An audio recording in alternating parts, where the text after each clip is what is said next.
Sebelum memulai penjelasan mengenai analisis dari robot Gundam, mari kita menonton videonya terlebih dahulu.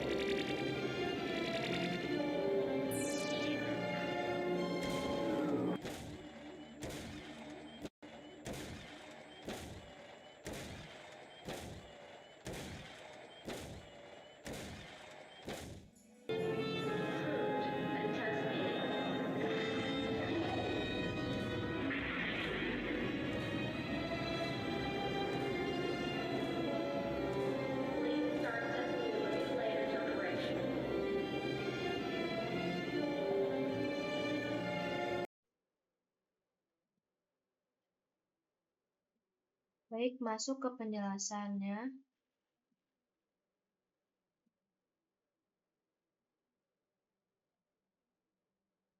Sebelumnya, Assalamualaikum warahmatullahi wabarakatuh. Perkenalkan, nama saya Intan Purnamasari dengan NPM 2217051050. Di sini saya akan menganalisis mengenai robot sebelumnya, yaitu yang robot yang sudah ditampilkan, robot Gundam, dengan menganalisis mekanisme dan kinematika mobile robot, itu robot Gundam. Ini visualisasi dari robot Gundamnya. Kemudian pendahuluannya di mana robot Gundam itu adalah robot ikonik dari serial anime Jepang yang menjadi simbol teknologi mecha di dunia. Salah satu proyek nyata yang berhasil mewujudkan robot ini adalah Gundam Factory Yokohama di Jepang. Nah, proyek ini berhasil membangun sebuah mobile robot Gundam berukuran asli setinggi 18 meter yang dapat melakukan berbagai gerakan seperti mengangkat tangan, menekuk kaki, dan memutar kepala. Meskipun disebut mobile robot, Gundam ini dirancang lebih sebagai robot demonstrasi dengan gerakan terbatas di area tertentu, bukan untuk berjalan secara otonom.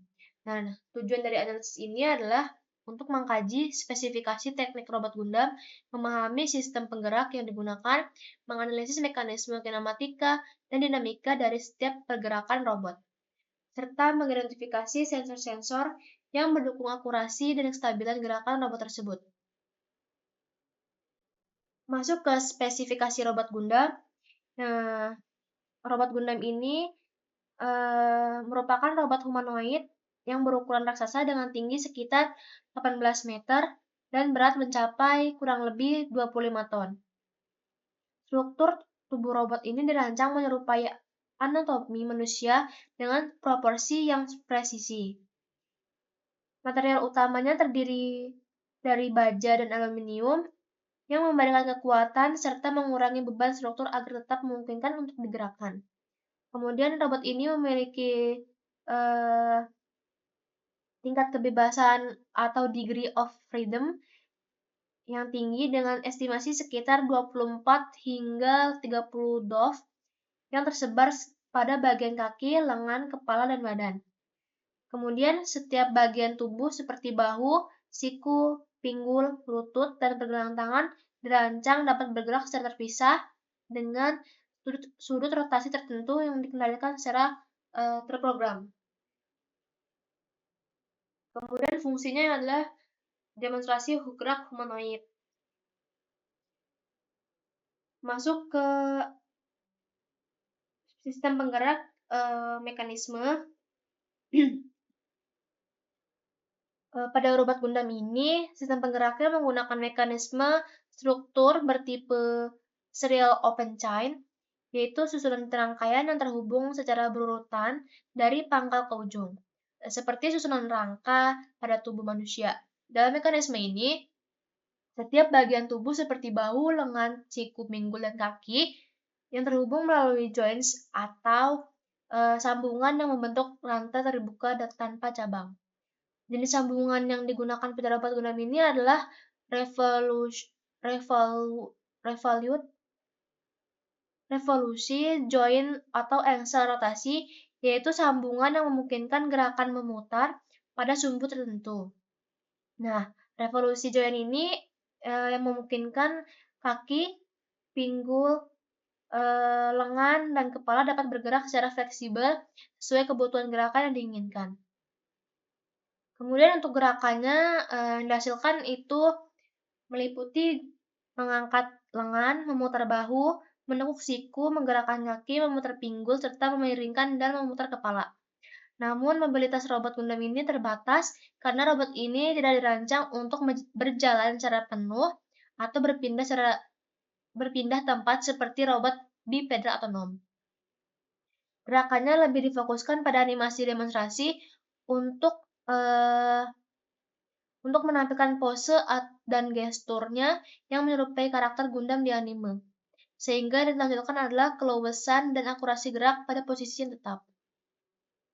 Kemudian dengan sistem mekanisme ini, robot Gundam mampu memberikan kesan hidup meskipun tetap berada di satu area tertentu.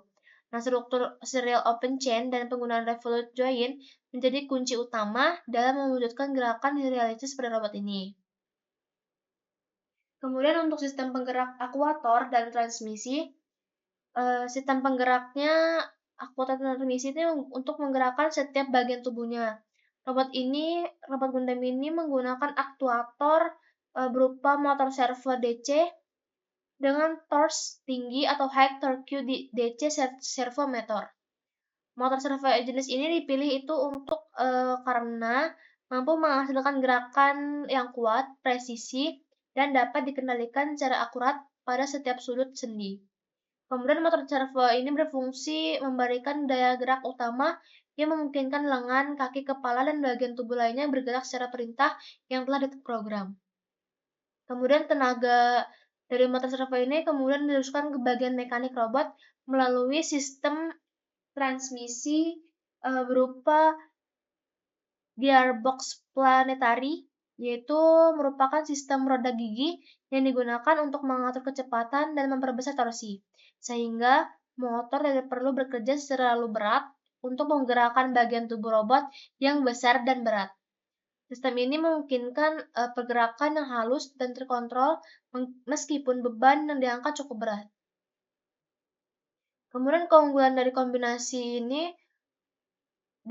motor DC high torque dengan gearbox planetary adalah robot menghasilkan gerakan yang presisi dan stabil dan halus tanpa hentakan. Hal ini penting agar gerakan robot terlihat alami dan sesuai dengan animasi yang diinginkan. Dengan sistem penggerak ini, robot Gundam mampu mempertahankan kestabilan dan akurasi tinggi meskipun beroperasi dalam skala besar. Kinematika robot. Kinematika robot pada Gundam itu berperan penting dalam mengatur dan menghitung pergerakan setiap bagian tubuhnya. Nah, dalam sistem ini terdapat dua jenis kinematika yang ditetapkan, yaitu kinematika maju atau forward kinematics. Kemudian yang kedua itu kinematika balik atau inverse kinematic. Kinematika maju atau forward kinematic itu digunakan untuk menghitung posisi dan orientasi bagian ujung robot seperti tangan atau kaki berdasarkan sudut-sudut yang diberikan pada setiap sendi. Nah, dengan kata lain, jika sudut putaran pada masing-masing motor servo sudah diketahui, maka sistem dapat menentukan di mana posisi akhir dari bagian yang bergerak. Nah, pada posisi robot Gundam ini, kinematika maju memastikan bahwa setiap gerakan yang diberikan ke motor servo menghasilkan posisi tubuh dan anggota gerak yang sesuai dengan desain gerakan yang diinginkan. Kemudian untuk kinematika balik atau inverse kinematic, sebaliknya, yaitu kinematika balik itu digunakan untuk menghitung sudut-sudut sendi yang diperlukan agar bagian tertentu dari robot dapat mencapai posisi target. Contohnya, jika tangan robot ingin diangkat ke posisi tertentu, maka sistem akan menghitung sudut rotasi yang harus dicapai agar tangan sampai ke titik tersebut. Kemudian proses ini penting untuk robot dapat melakukan gerakan yang tepat dan presisi sesuai dengan perintah yang telah diprogram. Kemudian ada model kinematika, di mana parameter David Hartenberg atau D-H itu untuk mempermudah perhitungan posisi dan sudut sistem kinematika robot Gundam menggunakan parameter David Hartenberg atau DMINHA, yaitu metode standar dalam robot untuk memodelkan hubungan antar sumber sambungan join dan lengan robot. Nah, metode DMINHA ini memungkinkan sistem untuk memetakan dan menghitung posisi dan orientasi setiap bagian robot secara sistematis dan struktur. Nah, dengan penetapan kinematika maju dan balik setelah model DH ini, robot Gundam itu mampu menghasilkan gerakan yang terkoordinasi, presisi, dan sesuai dengan desain animasi yang diinginkan.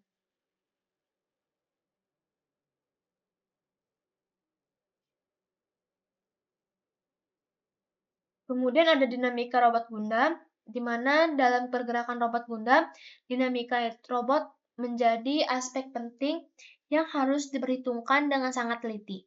Nah, dinamika robot ini berhubungan dengan gaya dan torsi yang bergerak pada setiap bagian tubuh selama bergerak. Mengingat ukuran dan berat robot Gundam yang sangat besar, perhitungan beban dan torsi pada setiap sendi dan aktuator harus dilakukan secara cermat agar robot dapat bergerak dengan stabil dan aman. Di mana dinamika robot ini memperhitungkan beban dan torsi. Setiap pergerakan robot itu seperti mengangkat lengan atau menekuk kaki memerlukan torsi yang cukup besar dari motor servo. Oleh karena itu, beban yang dihasilkan oleh berat masing-masing bagian tubuh harus dihitung secara rinci agar sistem penggerak mampu mengatasi beban tersebut tanpa kehilangan stabilitas.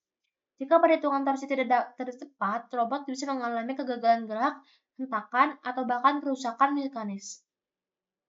Kemudian metode dinamikanya dalam menghitung gaya dan torsi yang terjadi, metode yang digunakan adalah Newton, Euler, atau Lagrangian, di mana metode Newton-Euler ini menghitung gaya dan metode berdasarkan hukum gerak Newton dan momen inersia. Nah, metode Lagrangiannya menghitung berdasarkan energi kinetik dan energi potensial untuk mendapatkan persamaan gerak robot.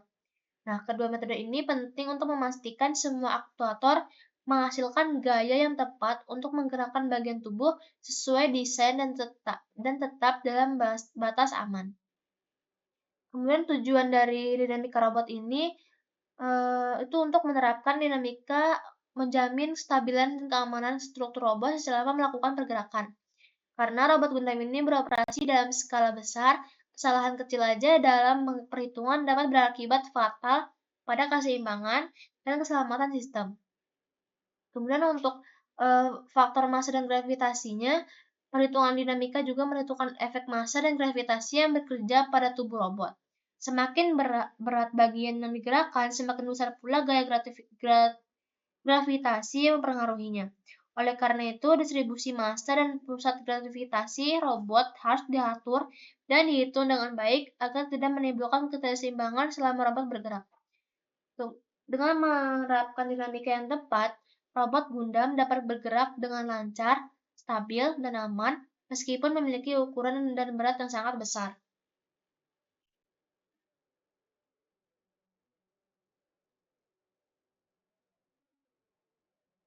Sensor yang digunakan pada robot Gundam ini yaitu robot Gundam ini dilengkapi dengan sensor-sensor internal seperti rotary encoder yang terpasang pada setiap motor servo untuk membaca posisi sudut secara akurat.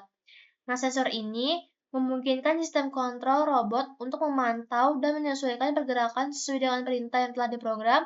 Nah, kemungkinan besar juga digunakannya sensor Inertial Measurement Unit atau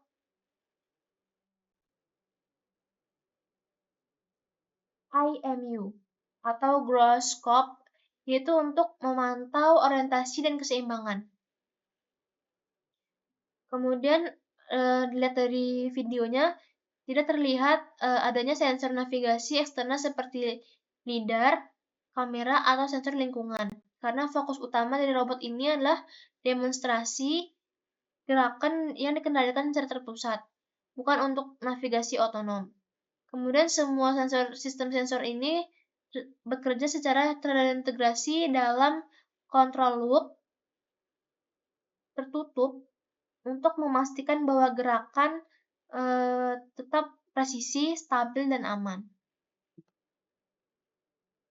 Kesimpulan dari analisis mekanisme dan dinamika robot, di mana robot Gundam itu merupakan mobil robot demonstrasi animatronik dengan sistem penggerak kompleks.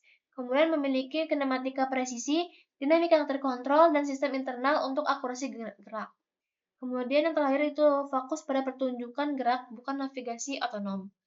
Mungkin sekian dari saya mengenai analisis dari robot Gundam tersebut. Kurang lebih saya mohon maaf. Wabillahi taufiq wal hidayah. Wassalamualaikum warahmatullahi wabarakatuh.